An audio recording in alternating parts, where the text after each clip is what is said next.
Hey church, coming to you from the Hardway household. Wanted to share with you that we're going to do Easter worship as a church together a little differently. Already you all have invited us into your homes as our homes are becoming our sanctuaries and places of worship. For worship this Easter season, I want to invite you into our home. So much like the early church gathered, as we read about in the book of Acts chapter 2, the early church gathered in their homes and they broke bread together with glad and generous hearts. I want to invite you into our home and to break bread with us. So as you prepare for worship, this is what I would invite you to do. Prepare a meal. Let that be any meal. It can be breakfast, lunch, dinner. But sometime on Sunday, I'd invite you to make a meal for yourself and then maybe set aside as a part of that meal a little special bread and a little special cup that we can do communion together as part of this full meal. We'll worship together in our homes around a full meal where we share everything in common, just like that early church did. I've got my son Jonah with me. He's been helping. Wanted to share with you how we are preparing our home to be a sanctuary and a place for worship, and Jonah's just sort of helped me set up. So if you look here, this is our dining room table. The table here, this will be where we worship. We probably won't have McDonald's cups, but I do want to show you over here, beside our table is a little buffet that we've sort of turned into our worship table. So Jonah, can you tell us some of the things we've got? We have flowers and plants. We have rocks, Bibles, and candles. Just kind of things that we had laying around the house that we could use to remind us of worship. This will be the backdrop for our worship together around table, but it's kind of a place too throughout the week if we wanted to come just to remind us of prayer. The rocks, might lift that up. A rock might be something you might want to prepare for worship. Something smooth, something with a little bit of weight. Maybe it's one that you used on Easter Sunday.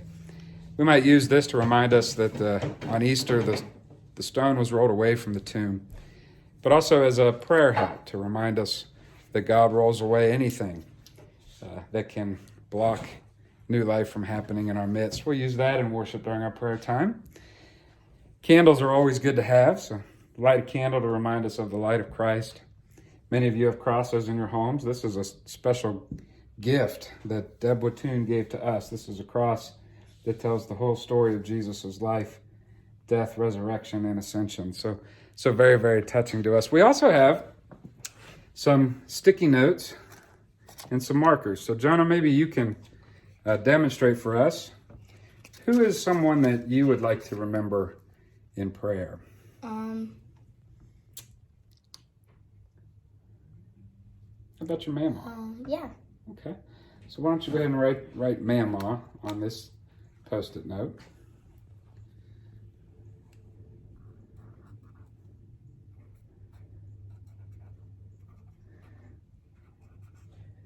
Okay, so poorly written. That's okay, because you know what it is, right? Yeah. So why don't you take that, pull that off, and we're going to come over here and we're going to find a bare place on our wall.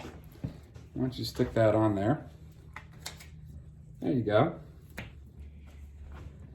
And throughout the week, when we come up with someone that we would like to remember in prayer, we'll fill out a Post-it note and we'll stick that on this bare spot on our wall. This will become our prayer wall that we'll use throughout the week, and we'll find this hopefully to be filled up and to share those prayers with you all on Sunday morning. So we look forward to welcoming you into our home.